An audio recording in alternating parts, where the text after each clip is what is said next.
When I was a bachelor, young and bold, I followed the roving trade. The only thing I ever done wrong was I courted a handsome maid.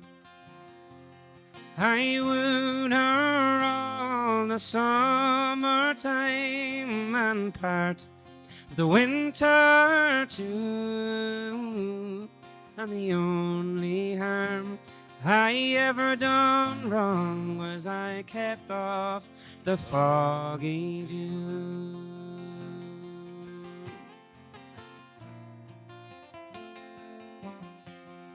Was late one night about 12 o'clock, as I lay fast asleep, well, came dismay to my bedside, and bitterly she did weep.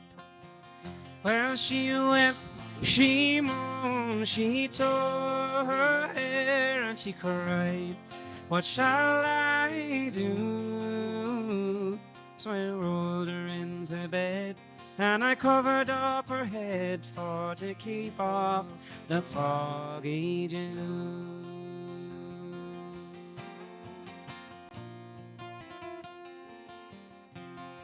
And on the first part of that night, well, we did sport and play.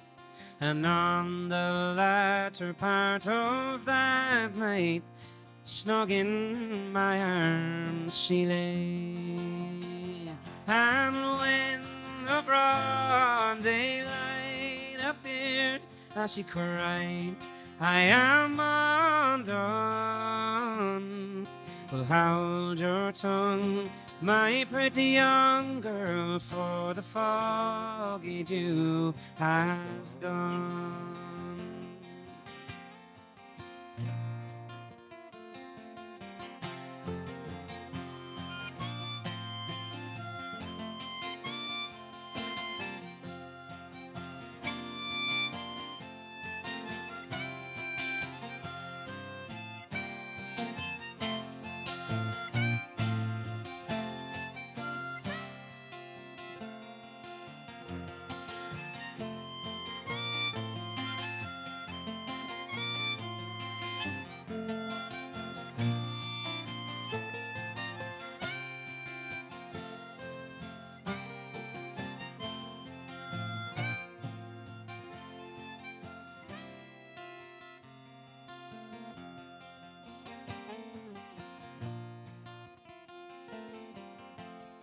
I never told nobody her name, and it's damn me if I do. For it's oftentimes that I think on that night when I kept off the foggy dew.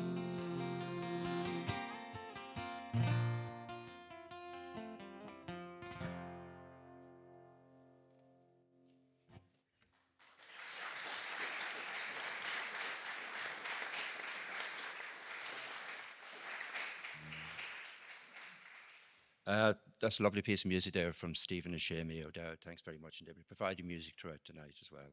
The Fáilte Rómh go léir go dtí an ócéid speisialta seo. A special welcome to the Cathaoirleach, Declan, Bree and elected members, and a special welcome to the Gorman Roach family, Ciara, Maura and Joe, and the extended Gorman Roach family, distinguished guests and online viewers. You're all welcome to this special edition of The Word, a tribute to Tommie Gorman. Cathaoirleach Councillor Declan Bree will formally welcome you here this evening, but before that, I would like to introduce you to our moderator and panellists here this evening. Not that they need any introduction to a Sligo audience, of course. Moderator this evening is Adrian Eames.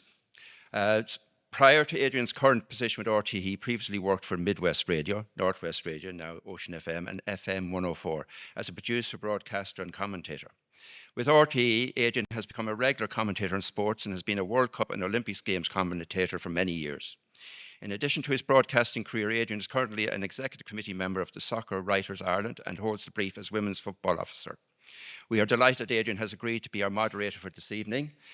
Our panelists are Leo Gray. Leo has been had a very successful career over a period of 4 decades as a journalist with Sligo Champion, where he was appointed to the position of sports editor until his retirement in 2014. Leo's sports coverage was highly regarded, and with his extensive knowledge of the history of Sligo sports, it was inevitable that Leo, in conjunction with Jim, his brother, wrote the wonderful book entitled Local Heroes, A Celebration of Sligo Sport, a brilliant book which is a tremendous addition to Sligo's local history studies.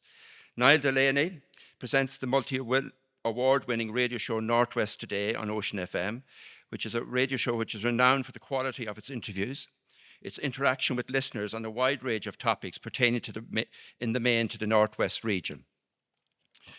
At the 2024 IMRO Awards, Niall won Gold Prize for his documentary Chuck Berry in a Field in Ballysadare.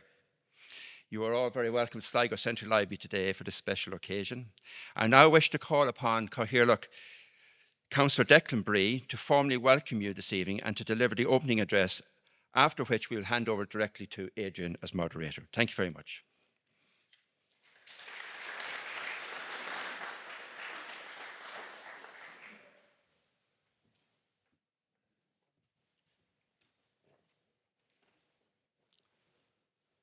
Thank you, Donal. Tommie's wife, Ciara, members of the extended Gorman Roach family, council colleagues, Councillor Michael Clark, Councillor Thomas Walsh, Councillor Edel McSharry, and former colleague Rosaleen O'Grady, County Librarian Donal Tinney, members of the Heritage Committee, Adrian Eames, Leo Gray, and Niall Delaney, distinguished guests, ladies and gentlemen. I'll just clean those glasses a little bit. I have to say it's a profound honour to be with you this evening as Cathaoirleach of Sligo County Council in a place that has been a sanctuary for words, ideas and stories, Sligo Central Library, to pay tribute to one of Sligo's most beloved sons, a man whose life was itself a story of integrity, tenacity and devotion, the late, great Tommie Gorman. Tommie's story began humbly, as all great stories do, not in the hallowed halls of Montrose, but right here in the beating heart of provincial journalism. While studying journalism, he had his first football reports published in the Sligo Champion. And while studying journalism, he had his first football reports published not only in the Champion, but I certainly remember him as a journeyman reporter for the Western Journal and then the Sligo Journal, when he reported on council meetings, covered sports events, as he honed his skills, learned the ropes and developed the relentless curiosity that would define his remarkable career. Through sheer determination, extraordinary talent and an unrivalled network of contacts, Tommie rose to become one of RTE's most respected and trusted correspondents. In a media landscape that so often trades in spectacle, Tommie never became the story, but he certainly could tell one. He became a trusted figure in Irish life, a voice of reason and insight, interviewing a myriad of figures from every corner of Irish society and meeting with the great and powerful in Europe and further afield.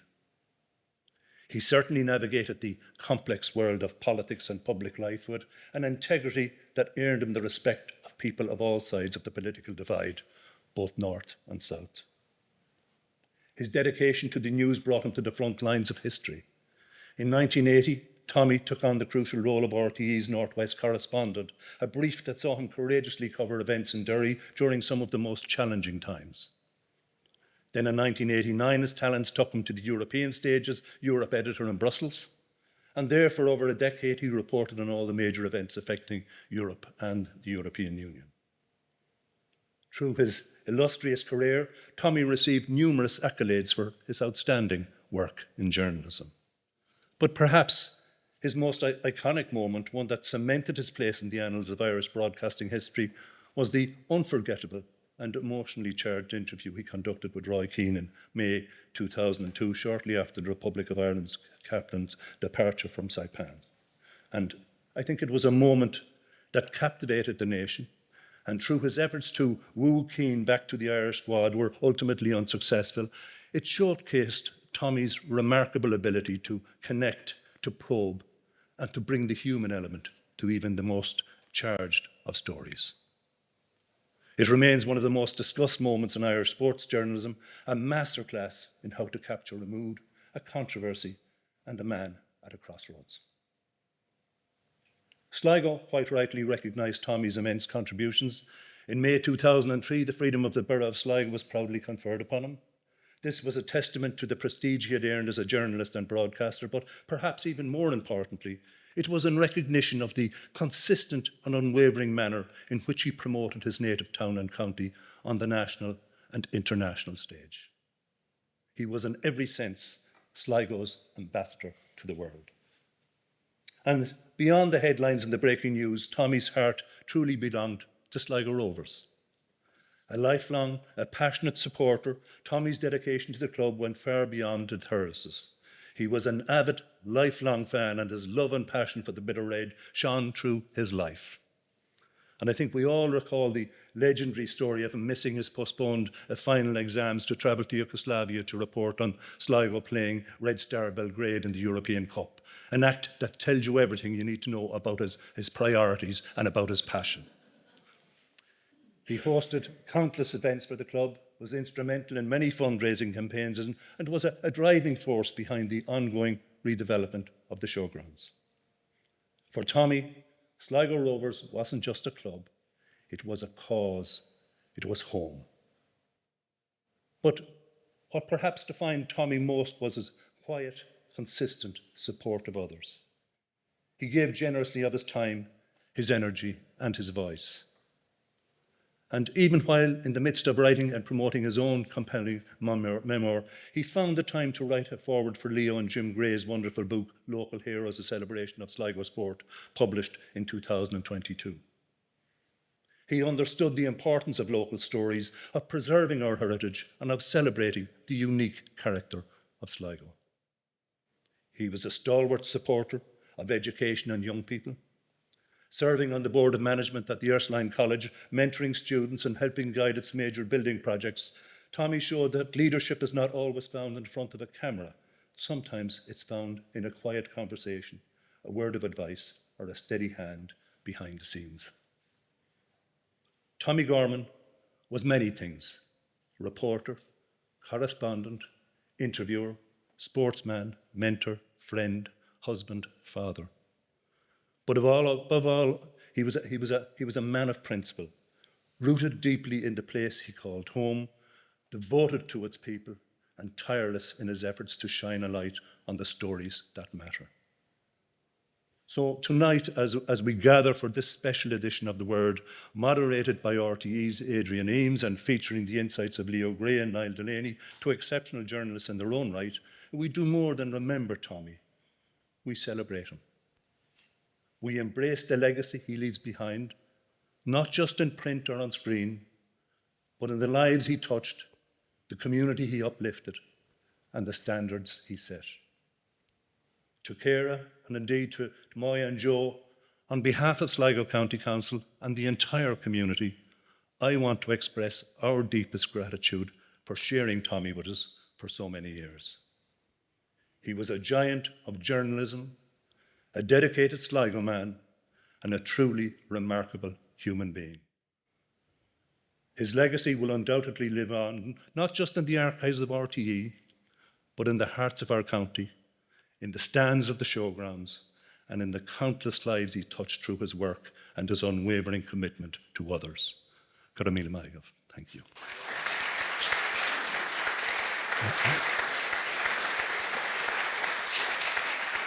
Many thanks to Cathaoirleach, Declan, Bree. Hello, good evening. I'm Adrian Eames. I'm absolutely delighted to be here. It's a real privilege. When I got the call to do this, I was absolutely delighted. It's a real honour to be back here. Obviously, Tommie worked for so many years for RTE. I've worked for RTE for the last 30 odd years as well.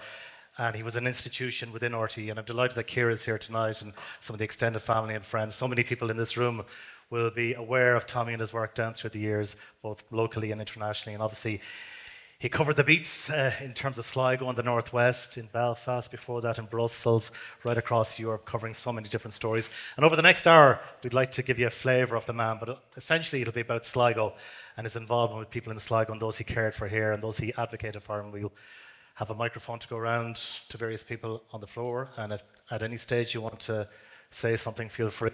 Just raise your hand. Delighted to say, as was mentioned, we've two very eminent journalists with us this evening. Niall Delaney of Ocean FM, the CEO of Ocean FM. He's travelled a fair distance, Niall, in terms of his own career. And Leo Gray, a stalwart of the Sligo Champion for, did we say 40 years, was it, Leo? Something like that. Roughly that.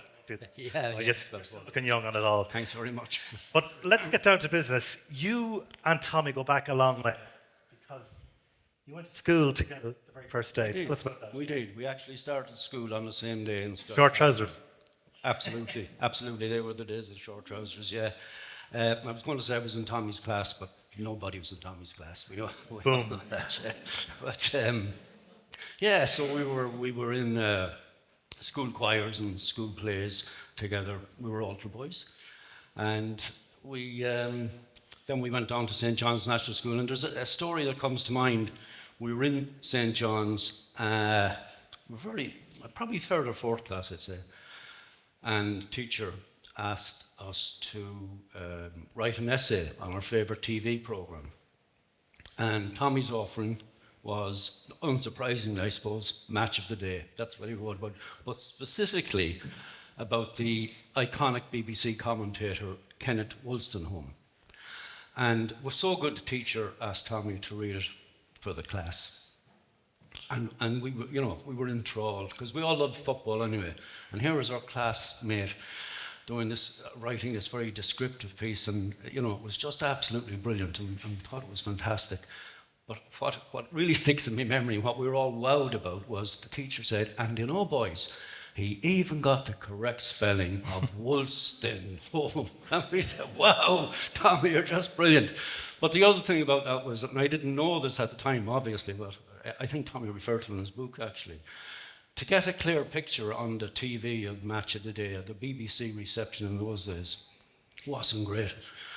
So Tommie, or his brother Michael, would frequently have to actually climb out onto the roof of the house in Cairns Road and manipulate the aerial until they got a clear picture of BBC and Match of the Day. But I think that story kind of indicates that even from a very young age, Tommie, I think, was seduced by sports journalism and by broadcasting, and we all know the great career he had thereafter. But that's just a memory from his very young days. And of course, Kenneth Wolstenholme was the famous, there's some people on the pitch, they think it's all over. That's right. Yeah. It is now, yeah. You mentioned his journalistic career. Niall, he started at the Western People. He did a little summer stint, did he, in the Sligo Champion before that? He did, in the summer of 1976, he did, yeah. And then the Western Journal came along. And John Healy, the legendary news reporter, was a big institution within Irish journalism. And he very much became a mentor for Tommie. Tell us a little bit about Healy, the man. And it was Tommie always tells the story that he went for an interview with the Western Journal in John Healy's house in Rathmines in Dublin. And John Healy was a giant in Irish journalism, of course, at the time, and always has been since. His memories is testament to that. But when Tommie arrived for the interview at the house, Healy looked down at his trousers, and Tommie had a patch on his trousers. And he says, "What's that?" And Tommie says, "It's a patch." He says, "What are you doing with a patch?" He says, "My grandmother sewed it onto my trousers." And Healy says, "You're from Snipegrass. You're one of us. I like you. I like you, kid." And that was it. He got the job, not based on that. Yeah. But Tommie said Healy saw him as one of his own. I actually really only got to know Tommie, and I'll come back to this later, through a letter. And it's only was really only after his passing that I realised how many people Tommie used to write letters to. And it all came about. I mean, our paths would cross for years, but Tommie was in Brussels, obviously, and Belfast. But I used to do a column for the Sligo Champion years ago when Jim was editor on a weekly basis. And, you'd write about whatever was topical at the time. And one week when I was due to write the article, I was abroad on holidays and I'd forgotten to do it, or I thought I'd be let off the hook. And Jim emailed me. He says, you've got an hour to get this story in. Is there any, you can come up with anything at all? So I thought, for some reason I had been thinking that day about the 1983 Sligo Rovers homecoming, which is just an incredible event, even from health and safety point of view. But anyway, to cut a long story short, my memory of that was a piece of television gold that Tommie had recorded in Sligo at the homecoming, where he went to a particular pub, he's up against a deadline, he interviewed... You can name the pub. Well, I come to that because I didn't name it in the article because I didn't know which pub it was, but anyway, he went to the pub, he interviewed Tony Fagan's parents, players, supporters and everything, everybody was in high spirits. But the master of ceremonies, the unofficial master of ceremonies guiding Tommie was Francie Dunleavy. And Francie would say, this is Tony Fagan's parents and this is so-and-so. And everybody was overwhelmed, including Francie himself. And he was overwhelmed. And that was the expression which went into Sligo history, overwhelmed. So I wrote the article about that. And about a week later, I got a handwritten letter from Tommie to say, enjoy the article. And he filled in every gap. Where he recorded Cathaoirleach's pub. It wasn't on RT News, it was on a special programme, name escapes me. The producer was John Blackman, he had all the details. And I just thought it was incredible that he would take the time to write the letter. But the story that he told afterwards, he went back to Cathaoirleach's the following day to pick up some equipment. And the remnants of the night celebrations were everywhere, including a number of sets of false teeth on the floor. But it was a great time. But that was the genius of Tommie. Yeah. Like, there's a story in the book about his time with the Western Journal where one of his duties was to go out with the photographer to dances or whatever occasion might be and to jot down the names of the people in the photograph. And so he'd go along with the photographer and he'd scribble down the names. And on one occasion, people just started off. So he just wrote down, little baldy man with the glasses. Oh, that's so that was fine. So he went back and there was no proofreader in those days. Yeah. So he forgot to check who the little baldy man with the glasses was. So in the following week's edition of the Western Journal, there was a picture with all the names and the little baldy man with the glasses was there. But those Western Journal days, I suppose they shaped him, Leo, in terms of his journalism. But at that stage, he was paid by the line. Initially, anyway. Yeah. Well, I think he was all right. Yeah, but I'd say that didn't last long. No. I mean, very it's expensive. incredible when you think about it. But working on the local beat definitely shaped him. He was working on the Sligo Journal, and Jim Gray had left the Champion to join the Journal, and I remember it was a major scoop, probably the first of hundreds that Tommie got in his career. And what happened was, there was a man in Wolverhampton had absconded with his young daughter, and nobody could find him. And there was a massive police hunt throughout England, and the Gardaí were involved in Ireland, and the British tabloid press were all over it. Everybody was searching for this man who ran away with his young child. Nobody could find him. Tommie Gorman found him. He was holed up in a caravan in Strandhill. And Tommie he was a very young reporter at the time, but I'll show you the sources that he had cultivated already when he knew this. So himself and Jim took off out to Strandhill to get the story from this man and his young daughter. And neither of the two of them drove at the time, so Tommie's dad, Joe, drove them out. And the two lads were delighted with their scoop. But when Joe Gorman saw the distressed state of this young girl, he said, lads, you have your headlines and you have your scoop, but I'm looking after this young girl. And he brought her up to the Baymount Hotel, which existed in those days. He took out a wad of notes out of his pocket, planked them on the reception desk, and he said, this girl and her dad is to get a warm bed and a hearty breakfast in the morning. And he turned to the two lads and he said, oh lads, you can have your scoop, but this doesn't matter. And You know, years later, when I heard of all the lovely stories and the great, as the Cathaoirleach referred to, the quiet work that Tommie did for people and the compassion he had, mind always goes back to that story and his dad, Joe.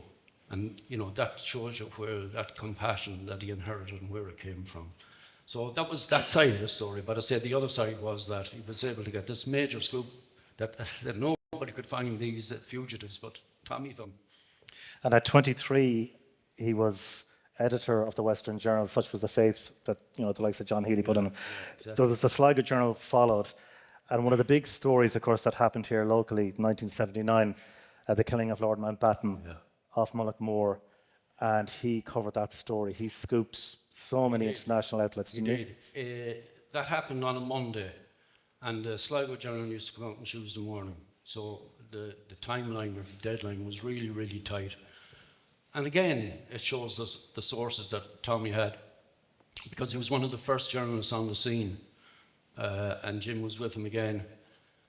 And they just absolutely cleaned up in terms of coverage, you know, reaction, interviews, photographs, everything. And the international press very quickly descended on Mullaghmore, but none of them could touch the coverage that Tommie and the Sligo Journal had, because, again, you know, within hours, they only had a couple of hours to do it. And they just wiped the floor with the international press. It was just an extraordinary piece of journalism by two young lads. And I think, you know, that obviously enhanced Tommie's reputation as well, but it underlined the brilliant journalist that he was, even at, you know, 22, 23 years of age. And interestingly as well, Niall, it almost came full circle, didn't it? Because that was one of his first major stories. And then in 2015, It meant a lot when to him. what is now King Charles, Prince Charles came, Yeah. and it was also nearing the end of Tommie's own career. It was almost like It meant a lot to him, and that was a very, very important visit to Tom, and he's written extensively about it. And I think he actually enjoys the right word, the fact that it came to that, and actually I think credibly and realistically played a part in bringing that about as well. He would never have told you that, but I know to be a fact that he did have a significant part in that. I just wanted to touch on the compassion piece that Leo mentioned, and how he may have, that it was certainly in Tommie, and a lot of you will know this to be the case, and some may not know. But when we're all trying to get over the shock and indeed the very sadness of Tommie's very sudden passing, and us in journalism are trying to move the story on, get different angles. A young girl rang Liveline the following day, and of course Liveline were paying their own tribute. Joe Duffy, a colleague of Tommie's, of course, over many years. And a young girl from Moneygold rang in called Amy. And the upshot was, and I listened to the story and then rang Amy. So Amy's story was, she's a young girl with young kids, and she was diagnosed with the same form of rare cancer as Tommie. And obviously was confused and frightened and scared, and her mum told her that she thought that Tommie might have had the same cancer, and suggested she might try and get in contact with Tommie. So she rang the Currency online publication where Tommie worked on the off chance, left a message there, and she said within no time she had a call back from Tommie Gorman. What could he do? What did she need? And he said he had been in Dublin that day, he had a few appointments to be involved in, but he would come and meet her. And she said 4 hours later, he was sitting at her kitchen table with her mum, talking about her diagnosis, outlining a roadmap for her, giving her great encouragement, to the point where he offered to drive her personally to her next hospital appointment with his consultant in Dublin. Tommie ended up in the back seat, as it turned out. Amy and her husband drove, but Tommie was there waiting for her at 8 o'clock that morning to drive to Dublin. And that was the side of Tommie Gorman that a lot of people didn't know. And on that, Leo, he advocated for so many. He himself was diagnosed with that rare form of cancer, 1994. And only his family, I suppose, will really know the battles he had to go through, and the documentary that he did, Ireland Cancer and Me. Yeah. But he advocated for so many people, and he opened the door for so many people because of the time he spent in Sweden and Uppsala getting treatment and what was available to people here. He worked so hard and diligently on that front, didn't he? Oh, he absolutely did. And I think it's estimated there are about 3,000 people in Ireland now that have that rare form of cancer. And they can now be treated at a centre of excellence at St. Vincent's Hospital that would not be there only for Tommie Gorman's campaigning. And that, and that's a fact, and that's what a legacy, and what a selfless act. When Tommie had to battle with his own difficulties with cancer, he was already thinking about other people in the same position.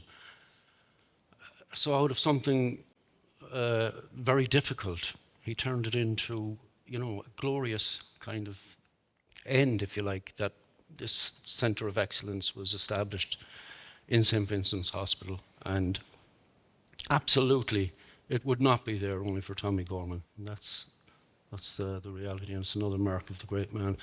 Just another story occurred to me about his compassion.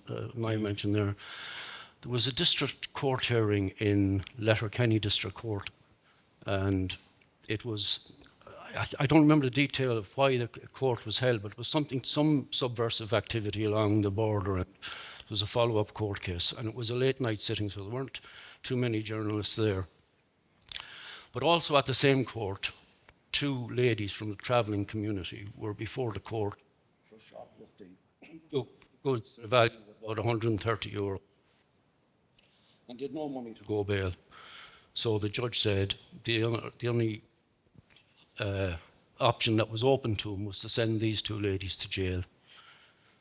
And Tommie stood up in the press box, from the press box, because he could not stand the thought of these two ladies having to go to jail.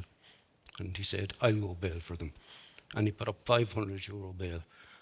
Now, it never had to be activated because, the terms of the bail were adhered to. But that shows you just the great heart that he had, and the compassion and the love for other people, and especially people when they're in difficult circumstances. Tommie Gorman was always there for them. Yeah. And I think Martin McGuinness subsequently heard that story because Tommie made reference to it.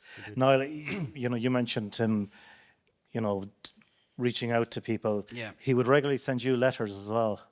He would, and I mentioned that. He sent me a couple down the years, but I thought I was particularly special. I was, it's great to get handwritten letters from Tommie Gorman. That's right. But you are, Niall, you are. No, until I heard the stories after his passing. I mean, he used to write to Sligo Rovers players on a regular basis to say, chin up, or, you're doing well, or whatever. So he didn't write to me. He wrote to people apparently all the time. Kieran knows that to be the case.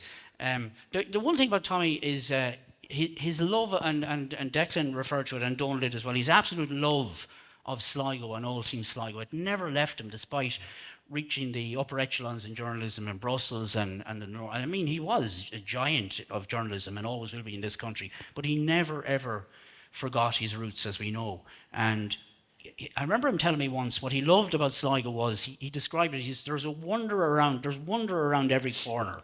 He loved the landscape, he loved the accent, believe it or not, but he particularly loved what he called the understated nature of Sligo people.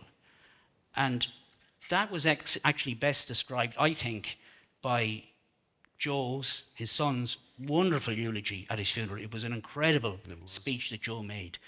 And Joe told the story, and I think it was only not long before Tommie passed away. Again, back to Cahany's pub. Joe and Tommie were in Cahany's pub, catching up with the locals, having a chat. And Loch Lynch, who many of you will know, said to Tommie, this is Joe's story, Tommie, when I die, I want to come back as myself. And that's the understated nature that Tommie loves so much about Sligo. Absolutely, yeah. Well, Niall, just in your view, what qualities did he have in terms of journalism and broadcasting? What set him apart, do you think? Connection. His ability to connect with anybody and everybody. And it's often overlooked as well. He was an incredibly hard worker. And it was said to me by one of his former colleagues, whom you know as well, Leo, says, Tommie didn't get to where Tommie was without hard work and graft, and he was a grafter. Yeah. his knowledge, incredible amount of knowledge, but more importantly, his thirst for knowledge. He always wanted to learn more about people and things and events. And he was often at the centre of stories. I mean, he would involve himself, particularly in the northern stories. He would want to know the nuances of the actual story. Something I could never do, I have to say. Curiosity. Endlessly curious, which is essential for a journalist. Very generous in his time with people. Very professional, but very, very hard-working. Tommie was such a hard worker, from what I could see. And I didn't know him as well as Leo, because I think Leo worked with him. I didn't. But he was old school. He was old school. Yeah. Leo on that. Yeah, he was his ability to earn the trust of people. Take his time in Northern Ireland, where he established very strong friendships with people on both sides of the political divide. But even though he was very friendly with them, it didn't compromise the way he did his job. But he had the trust of them. And I think Gerry Adams referred to him as a builder of bridges. Tommie didn't see borders or boundaries or walls. He saw bridges. And if there wasn't a bridge there, Tommie had built one himself. You know, that's the kind he was. And he, you know, he had that ability to gain people's trust. There was nobody, as Niall said, there was nobody he couldn't connect with. And obviously, people who did meet him and who did connect with him, they were instantly just in awe of him. And lifelong friendships ensued.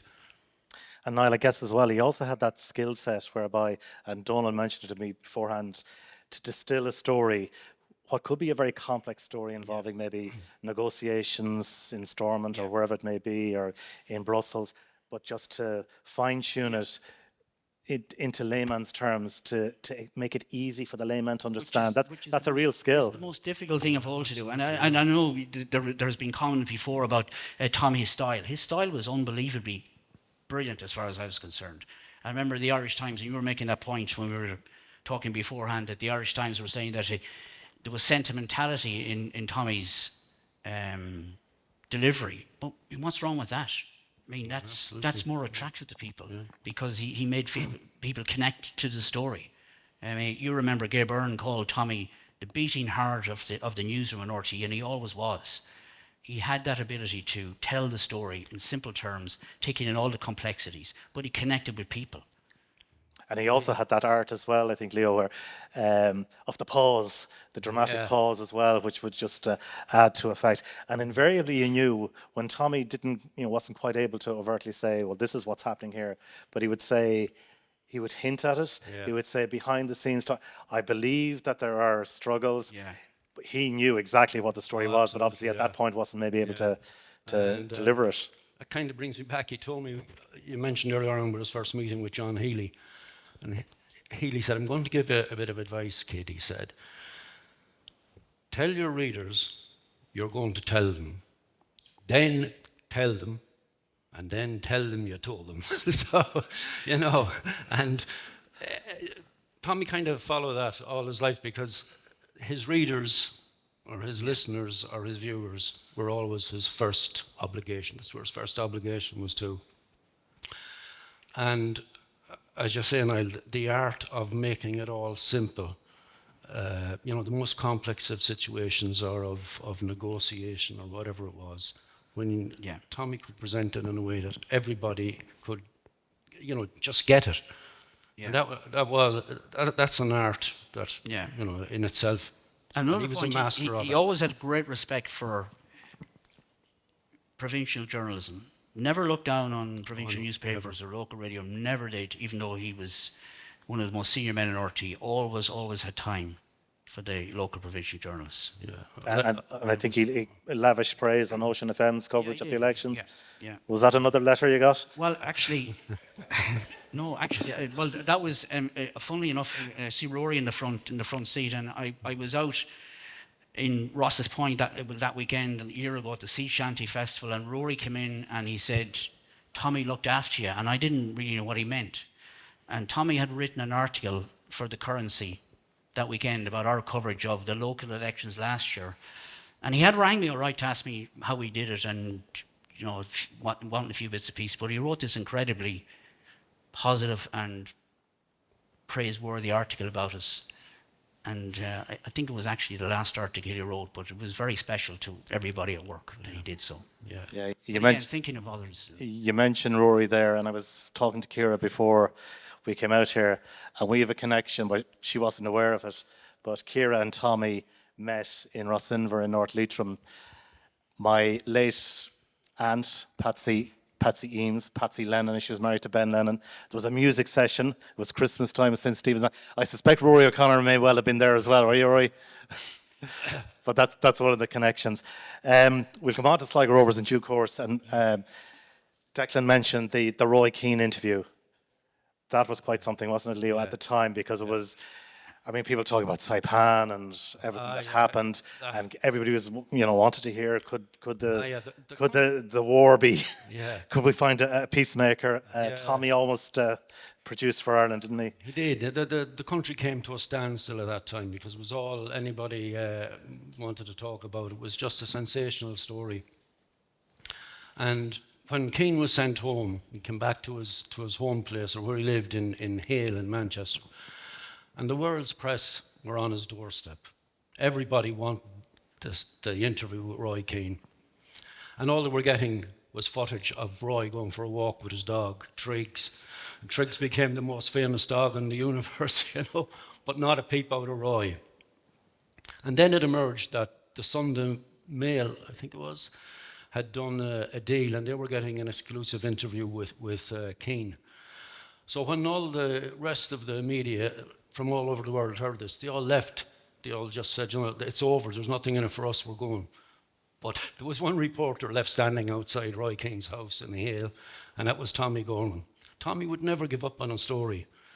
And kind of at the same time, there were ongoing, RT had put in a request to Michael Kennedy, Keane's agent, to see if there was possibility of an interview. And nothing happened for a day or two, I think. And then Tommie himself actually made contact with Kennedy. And there was a second call between them. And I think Tommie said, I see the Mail on Sunday are getting an interview. Would it not be wiser to, get Roy's story out to an Irish audience? And what better way to do it than through the national broadcaster, RTE? And his power of persuasion worked because the interview was set up. Yeah. So that showed Tommie's tenacity in getting the story. But then the interview itself was an absolute masterclass in kind of gentle prodding. Yeah. It goes back to his style again. And again, I think his relationship with Michael Kennedy was that, he was handpicked, as you probably well know, Adrian. He was handpicked to do that interview. He was in Belfast at the time. I think Ed Mulhall, head of news, chose Tommie to do the interview. But we were telling this story in the Hawksmill a couple of years ago that apparently Roy Keane, because Dunphy wrote his biography, and that's right. Roy Keane, when the interview was being set up, he rang Dunphy to say, what's this fella Gorman like? What's the story with him? And, Dunphy, he's a good guy. He's one of the good guys. No problem. He's a good guy. Yeah. But after the interview, Keane rang Dunphy back and he says, fuck you, Dunphy. I thought you said he was a good guy. What are the bad guys like? Yeah. But all of Ireland was expecting that Keane was going to apologise and go back to the World Cup. Because he wouldn't be doing this interview otherwise unless he was going to apologise. But I often spoke to Tommie about that, and Tommie said he knew before the interview that that Tommie or Keane wasn't going to apologise. Tommie knew that, so he wasn't going to get the apology. So what was he going to get? So as I say, he kind of just very skillfully got Keane to reveal maybe a gentler, softer side of himself that no one had seen before, and I think it's an interview that actually gets better in time, because if you look at it now, it's absolutely fabulous interview. And you can see the hurt on Keane's face and the anger. Like he was hurting so much that he felt betrayed and he was going to miss the World Cup. And Tommie was able to elicit all this. I don't think too many reporters would have been able to do it with Keane, because Keane, when you see the interview, he looks like a man that would rather be anywhere else in the world. He really didn't want to do it. But yet Tommie was able to get him to open up and to reveal, his emotion and his hurt and all the rest of it. But it's funny you should say that, Niall, about Keane ringing Dunphy Yeah. to say, you know, I touched him, he was one of the good guys. Actually, Tommie and Keane, I think, they weren't great buddies or anything, but they did strike up kind of a friendly relationship, because a couple of years after, Martin McGuinness got in touch with Tommie. There was a young lad in Derry, I think he was only 11 years of old, and 11 years of age, and he had cancer. And the one thing he always wanted to do was to meet Roy Keane. So Martin McGuinness contacted Tommie just to see, you know, is there any way this might be possible at all? And of course, there's nothing that Tommie couldn't do, you know. So he got on to, I think, Michael Kennedy, and anyway, between the jigs and the reels, it was organised that this young lad would go to Old Trafford and meet Roy Keane. And Keane was so good to him. He took him into the players' lounge. He got all the autographs of all the players. The young lad was absolutely delighted, thrilled. And then Keane said, I'm going to do something now I've never done before, and I might never do it again. I never present anybody with my match jersey, the jersey that I've just worn in the match. I'm going to do that today. So he took off his jersey and he signed it, and he gave it to the young lad from Derry. You know, and that was, again, that would never have happened only for Tommie, you know. And you mentioned before as well, Niall, connection and, you know, hunger for news. He famously tracked down Seamus Heaney when he got the Nobel Prize. Helicopter, And he wasn't going to be denied. He was going to get that interview by hook or by crook. And he pursued Pádraig Flynn, P. Flynn, as well at the height. He sure did, into the lifts and all. And lots of you will remember that. The height of the Tom Gilmartin payments controversy, and P. Flynn had been on the Late Late Show about how he could possibly keep three houses going in Brussels and Dublin and Mayo. Try it sometime, folks. Yeah, That's right. So Tommie went after him literally in Europe. He chased him into a lift in the offices of the European Parliament in Brussels. It was great television at the time, I remember. And he was obviously friendly with Pádraig Flynn in so much as Pádraig Flynn was a good source of stories, being the Irish Commissioner. But Tommie told an interesting story before in relation to this. And Ciara, again, will remember this, because when he was first diagnosed with his cancer, Pádraig Flynn came to see him in Brussels.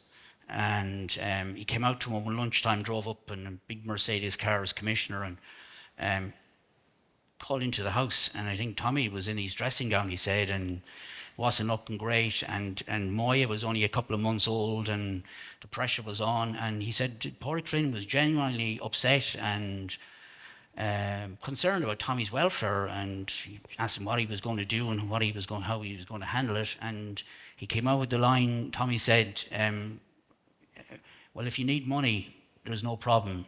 If Flynn has the money, you're welcome to it. And he said, you know, in fairness, that was a measure of the man. And what a Didn't know beat. where he got the money, but Yeah. Shin Scéala. Yeah. Allegedly.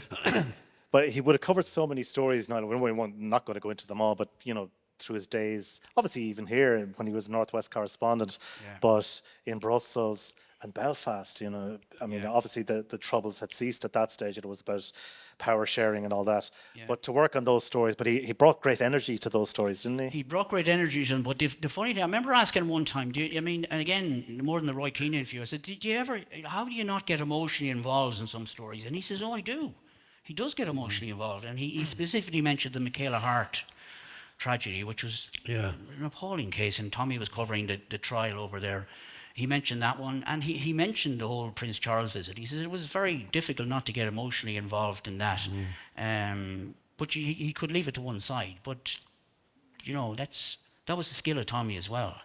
The Omagh tragedy, felt very strongly about that. Enniskillen was particularly something that affected him greatly, but he reported on it. And then, of course, when he was in Europe, I suppose it was an advantage to him to have Ray McSharry as commissioner as well during the GATT negotiations. I mean, Tommie had a real in there, a great source of news, and he used that to his advantage, as any of us would do. So and in fact, he tells the story that when the GATT negotiations were ongoing in Chicago, I think it was in America, he and Ray McSharry used to go to Mass every morning in the Catholic Church. And Ray used to say to him, well, here we are, you know, one of the most important stories in the world, and two Sligo men at the centre of it. It's incredible, really. It was. Yeah. Leo, he grew up on 12 Cairns Road, right opposite Markovich Park. Yet it was Sligo Rovers that Yeah, was Sligo well and Rovers- truly his, Sligo Rovers apart got from it. Kieran, the family. But Yeah, Sligo Rovers got into his blood, all right. from And you know, was that one of the very first pieces he did for the Champion back then? And of course, he went to, as Declan mentioned, he went to Belgrade for the he did. for the Journal for. Yeah, well, his first, just as a matter of record, the first time his byline ever appeared over a Sligo Rovers match report was in the Sligo Champion. And the match, I still remember the match, it was Bohemians versus Rovers in Dalymount Park on the 24th of October 1976. So that's just for the record. And Rovers won 3-0. So already the Gorman magic was at work, you know. And also that year, Rovers went on to win the league for the first time in 40 years. So anything Tommie touched turned to gold. But the European one, the trip to Belgrade, like, we'd have been lucky in the Champion to be sent to see Eastern Harps. And here was Tommie going to Eastern Europe, you know. and he knew, obviously, the Journal couldn't afford to send him. So what Tommie did was he pounded the streets of Sligo, town and county, and sold advertising space. And that covered the cost of the trip to Belgrade. So off he went with his notebook and a borrowed camera. And he came back with 4 pages of outstanding coverage and photographs. But he told me, and I think it's in the book as well, in Tommie's book as well, when he came back, he sent the wrong roll of film over to, they used to print the paper in Ballina, he sent the wrong roll of film over. He had 2 rolls of film. And all that was on the first roll of film was the team getting off the bus, or fellas getting a wee bit of a rub down in the dressing room before they went out on the pitch. And he said, so they had to use a big, nearly half-page size photograph of Chris Rutherford, shirtless, just getting a bit of a rub down before the match. But the second week, or the following week, then he sent over the missing roll of film was found, and it was brilliant action shots. And you know, it was a historic occasion in the life of Sligo Rovers, the first time ever to play in European competition, and Tommie was there to record it. Brilliant. It just showed the enterprising, and you mentioned earlier, Niall mentioned about it, the hard-working journalist, you know, that he was able, as I say, to raise the cost of the trip by just selling advertising, and terrific. And you mentioned '83, which was obviously huge with Sligo Rovers winning the FAI Cup, but the club and the importance and the role it plays in Sligo, he was so aware of that, wasn't he, no? Yeah, he said, you know, he said Sligo Rovers were the excitement in all our lives. That's what you described it as. And he was talking to me one time. He says, we really need to put this in context. He says, we rarely won things, and that was the beauty of it. And then when we did win something, it was a big deal. And Fagan was his favourite. Tony Fagan was his favourite player. He loved Fagan. He loved Fagan. Yeah. He was his favourite player. Yeah. Sligo Rovers was the colour in life as far as Tommie was concerned. Yeah. I often thought, when we were growing up as young lads in the 60s in Sligo, there really wasn't an awful lot to do. So, you know, you went to school, you did your homework, and then you went to Mass on Sunday morning, and you went to the showgrounds on Sunday afternoon. And kind of Mass was a ritual that had to be observed, but the showgrounds was our cathedral, and that was our religion, and that's where we got the first lessons in discipleship. And we all had that connection with Rovers, but for Tommie, it ran deeper than that. You know, it wasn't so much affection. I think it was an affliction, and he carried it with him happily through his life. And as Cathaoirleach mentioned, the input, and people from the floor might elaborate on it, but the input he has even into the ongoing development plans for the showgrounds, like, I don't think anybody could ever fully estimate the value and the input and the love that he had for Sligo Rovers. Mm-hmm. He's also a free man at Sligo, of course. That's what's maybe forgotten, and that's an honour bestowed to very, very few. Absolutely, yeah. And I think Declan said it was 2003. I think it was 2001, but it doesn't matter. Yeah. But he was given the freedom of Sligo on the same day as Michael Yates, who was the son of W.B. Yates. And I remember Tommie telling me that he was talking to Michael Yates on the night of the award, and Michael Yates told him that he remembers well standing on High Bridge with his dad and his uncle his dad being WB, his uncle being Jack, the painter, and they were standing on a high bridge looking into the Garvold River, saying to each other, we should have done this more often in our years. And Tommie was fascinated by that. Yeah. Two greats like that could be still get a sense of wonder from staring into the Garvold River. Yeah. Okay. High bridge. There's a lot of people here. I know some people have, well, been on the receiving end of the kindness of Tommie. Actually, we might just start with some of the Sligo Rovers crew. I don't know if Tommy Higgins is here, but if there's somebody from Sligo Rovers development, I know Kevin Colreavy is there, and if you want to just say something on behalf of the club, because he has been working so hard for the 2028 project. Thanks, Adrian. I might just talk as a member of Sligo Rovers Heritage Group, more than development, but my memories of Tommie. You were reminiscing there about the Western Journal and the trip to Belgrade. I still have that report, and a lot of Sligo Rovers supporters have. And the fascinating way he could describe the game, you know, he either tread the fine line between a journalist and a supporter and a fan. But I think people remember his description of Tony Fagan, his favourite player, nutmegging a Belgrade winger, and then taking the applause of the crowd and while standing on the ball, you know. And that was typical Tommie, and it was typical Fago as well. But just in general, like Tommie's gift of the English language, he was able to convey in his unique way what it meant to be a Sligo Rovers supporter that resonated with other supporters. And people really appreciated that. And while he would wax lyrical about Sligo Rovers, he wasn't just a dreamer, he was a grafter. He was a real grafter. You know, while his work took him away from Sligo a fair bit, anytime he was at the ground, he'd do MC work, he'd do the PR work, he'd do fundraising. And as Leo was saying there a while ago, the monumental work he has done for the development, people won't realise that for a few years. Like, there's many facets of his character he'll contribute to his legacy, but in generations' time, when people are looking at the showgrounds, they'll remember it was Tommie Gorman who was the main driver of it. Yeah, the amount of work, Leo, that he's done in terms of the project, and obviously there's so many people involved now to try and carry on that work, but he spearheaded, and even to get the political backing. That's right. Probably behind the scenes, we don't know the half of it. No, we don't know half of it. I often think that as much as we know about Tommie and how brilliant he was as a person and as a journalist, I think the stuff we don't know, you know, it's so much.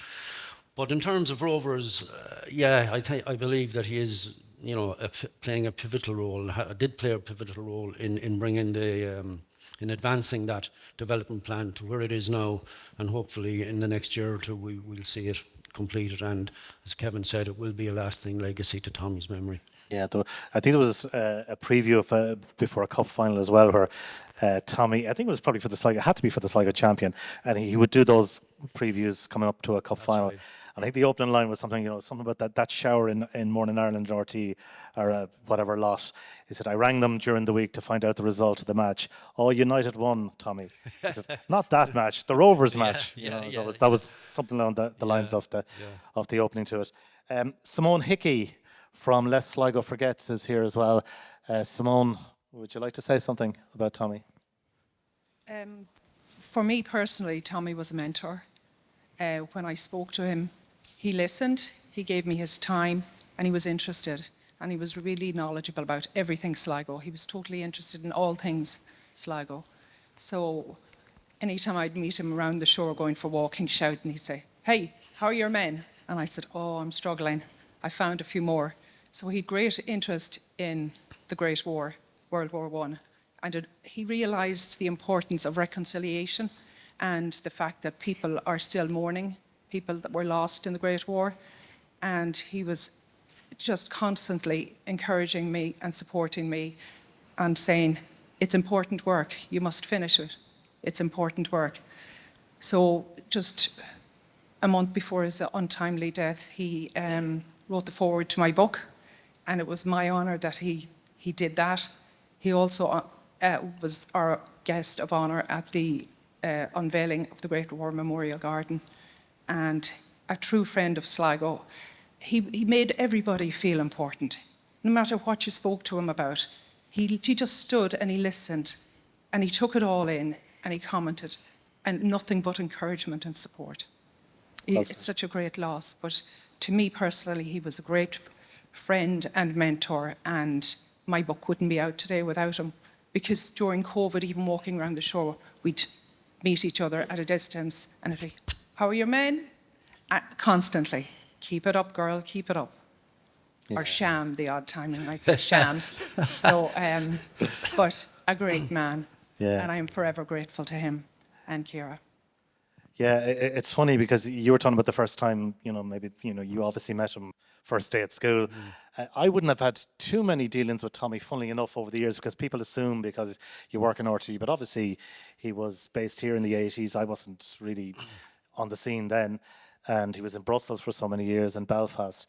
But I obviously came across him, but I left Northwest Radio in 1993 to join FM 104, and then out of the blue, I was only there a couple of months, and out of the blue, I got a phone call, and it was from Tommie, who I don't think I'd ever spoken to before. Maybe I had, but I don't think so.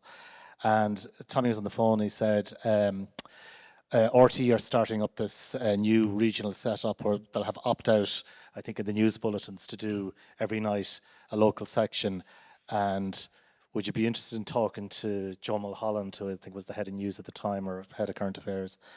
And I had only just arrived in Dublin. I'd only just left Northwest, so the timing wasn't right for me. But I went out to meet Joe Mulholland. Now, I'm sure, I'm not so sure that Tommie was delighted I made the decision I did, but I had only just started in 104, so it was one of those ones where I just said, no, I'll leave it for now. But again, it was him thinking of others. He was thinking of, how can I help your lot in life, Well, just following on from what Kevin Colreavy was saying there about what he has done for the Sligo Rovers Development Fund. Of course, we had the Christy Moore concert just 2 months ago, and again, all the money raised from that goes to the development fund. But their friendship, as Christy told on the Late Late Show, and again that night, went back to the early days again when Christy used to play gigs, I think in the Blue Lagoon in Sligo, and he was probably on the beer at the time, I don't know, but he used to stay in a camper van out in Hazelwood. So one morning, the next morning, there was a rap on the window of the camper van, and it was a guy he then realised was Tommie Gorman with a pint of milk, a batch loaf, and a copy of the Sligo Champion. And that's how the friendship was formed over many years. Yeah. Typical Tommie story, really, isn't it? Yeah. Anybody else on the floor? What about, he was, of course, involved with the Ursuline College. He was on the board at one stage. Colin McIntyre is here, the principal of the Ursuline College. Colin. Hi. Tommie was a really loyal and dedicated friend of the Ursuline. Maybe aware his daughter, Maura, was a pupil in the school. And Tommie played a very active role in the life of the college.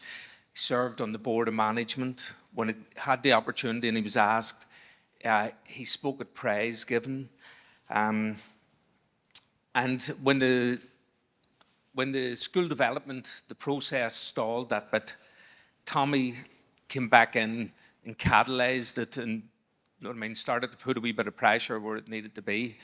And I really got to know him when he realised that the new principal was wearing L plates, and Tommie came along and said, I felt he had to push me along and steer me in the right directions.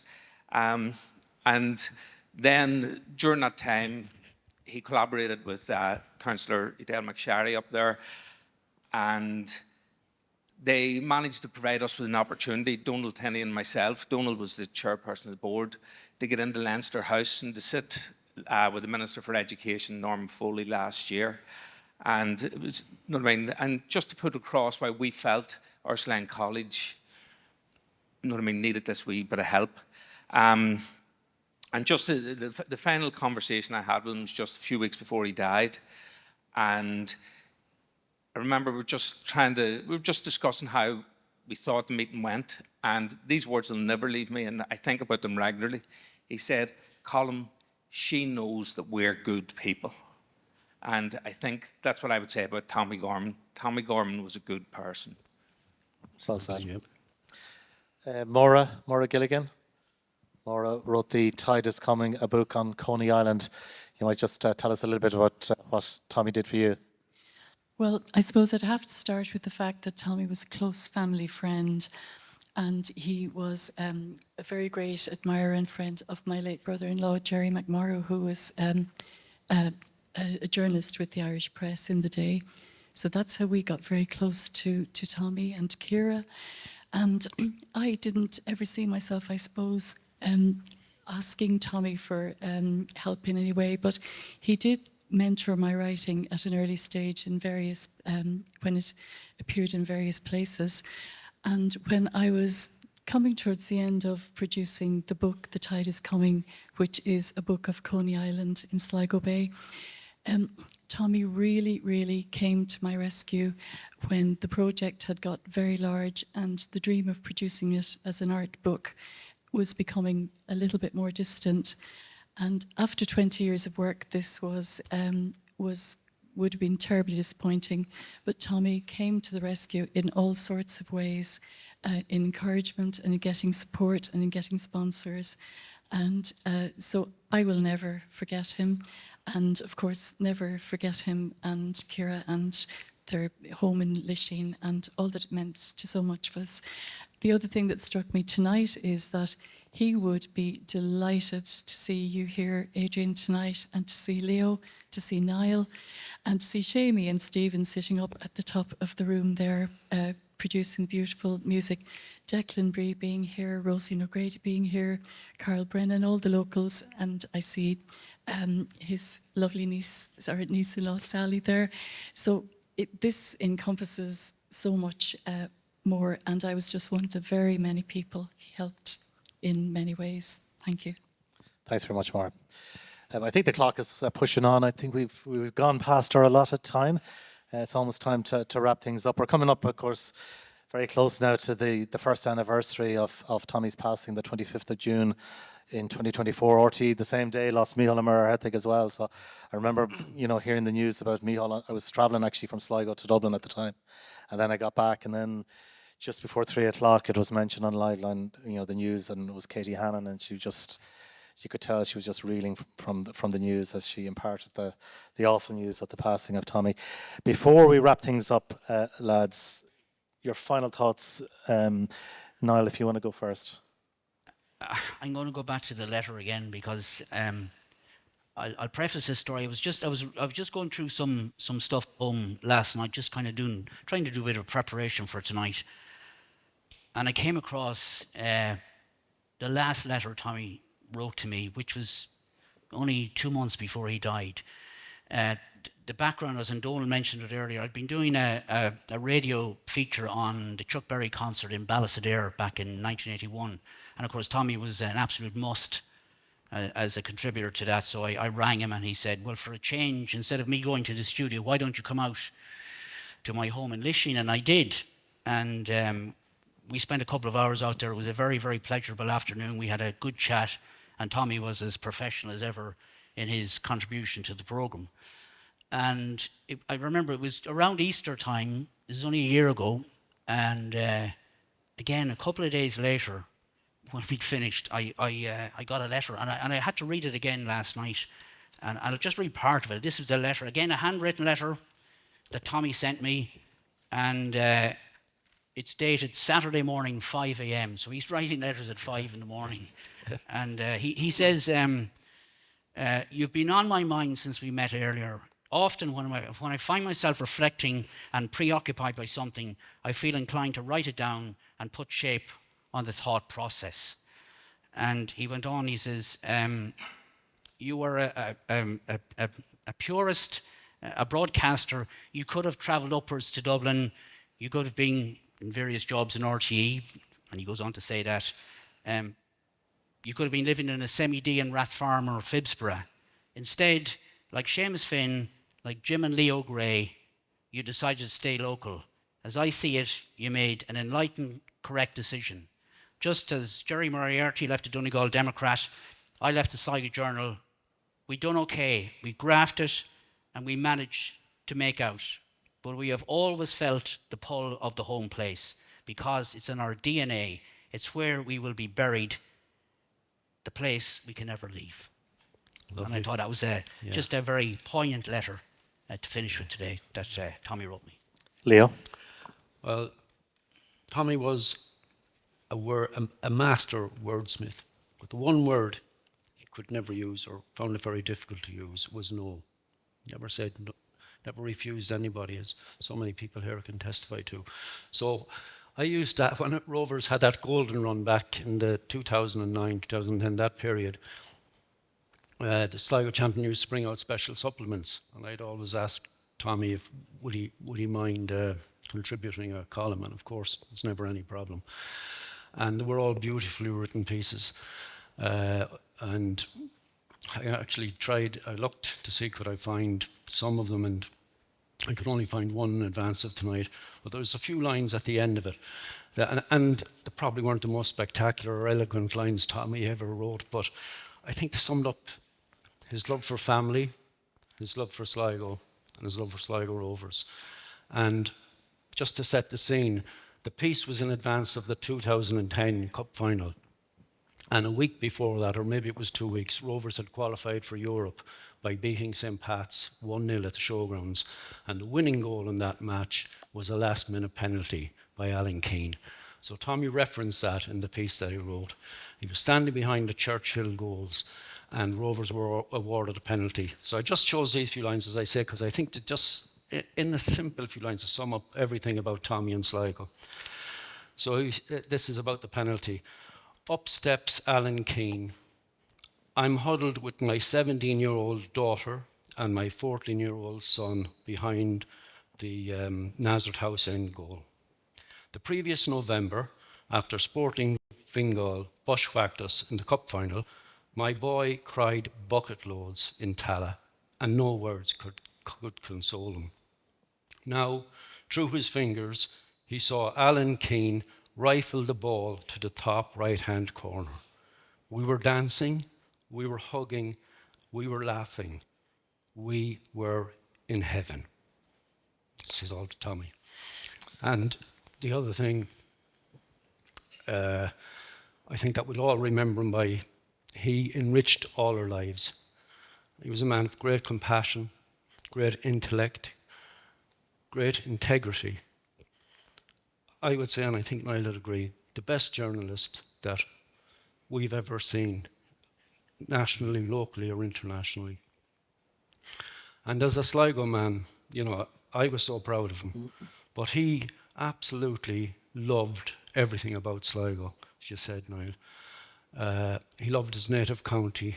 He deeply loved his hometown. Even, yes, Niall, even the accent, everything about Sligo. And he was absolutely just so devoted to Sligo Rovers. And I think that's his legacy, really, that, as I say, he just enriched all our lives. And if you had any dealings with Tommie or any contact with him, you were a better person and your life was certainly better. He's just an extraordinary human being. Well, thanks to you, Leo. Leo Gray, formerly of the Sligo Champion, and Niall Delaney of Ocean FM for contributing to the word this special on Tommie Gorman. I think we should just maybe, before I call on Donal once again, maybe a round of applause for Tommie.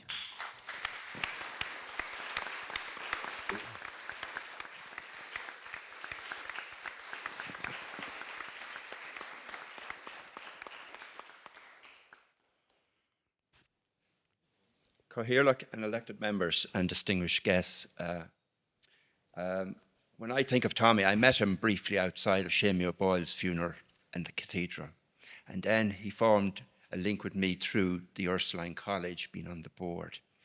And to say he was a grafter describes him. But in libraries, I was just listening to his thoughts and what we'd have conversations about, from Summerhill and Peaceful, or Paul Brennan playing James Taylor at the Christmas concert and all this, and Clannad and all the love of music. But he was, and what we strive for every time we come into work in a library, is to be at the heart of the community. But having listened here, he epitomized that. He is and was at the heart of the community and will be forevermore remembered as such. I just want to thank Tommie for all his support to me personally too. And I wish to thank those who have made this evening possible. First of all, I wish to thank Ciara and the family for being our guests of honour this evening. Thank you very much, Ciara. Right.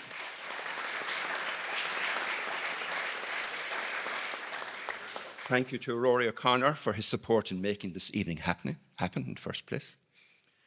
Thank you to Adrian, Leo, Niall for their generosity of their time and their professionalism. There's no better praise than to be praised by your peers.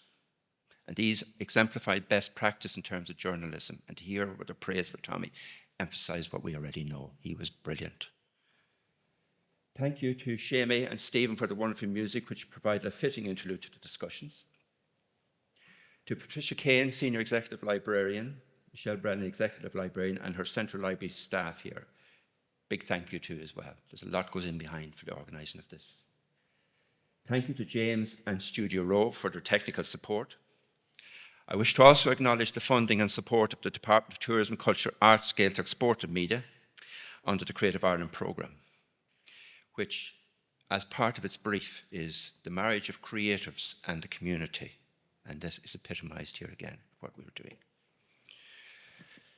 Finally, I wish to thank you, the audience, both here in Sligo Central Library and online for your attendance here this evening, and for your wonderful contributions with the roving mic. It was heartening to hear the comments and to give you the opportunity to say what you were saying, because they needed to be said as well. The breadth of his influence is massive. We will finish now our tribute to Tommie with a final piece of music from Seamie and Stephen. And I wish you a good evening and go around me and Mahagov. Good air.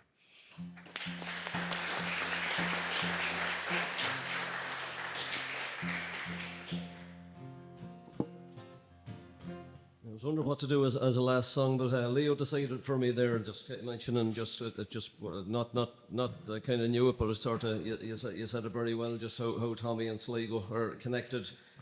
And I was wondering which Moore to do a song by, but I've opted to do a Tom Moore song. But with all due respect to Christy and their great friendship, and this mighty, but this just came to me head. It's a song called "Believe Me, Sligo." Enjoy this.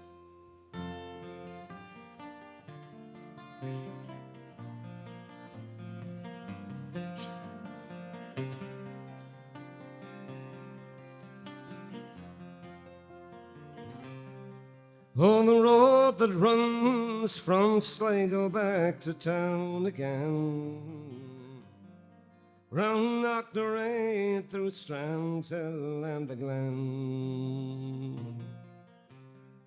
In March, when sidelong twilight sets the land aflame, I used to wonder, tell me where's the blame? For I could not walk the town, for fear my heart would drown. I've sunk 100 times by girlish frowns.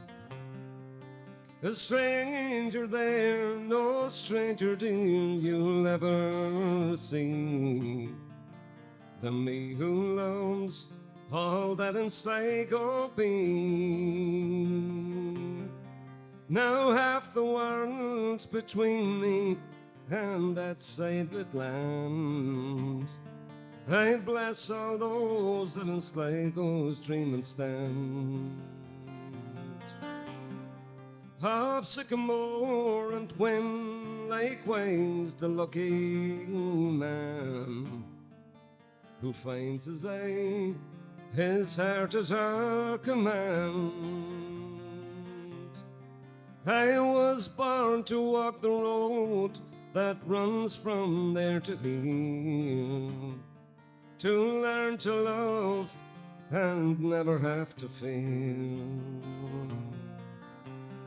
For when I die, I shall have reached the common span and learned the lessons God has made for man. Though time has turned my face away from Knocknarea and brought me far from there and better days. Oh, as long as I've a mind for love and memory, believe me, Sligo, I will drink to thee.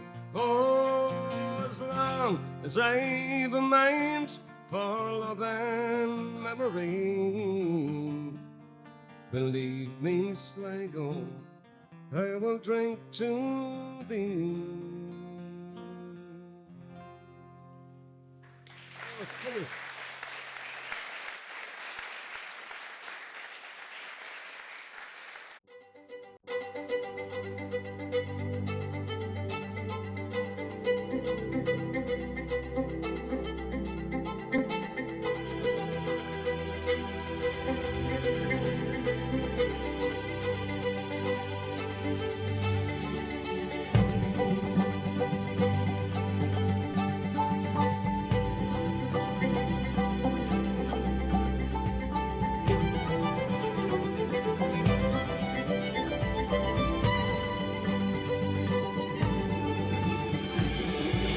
Thank you.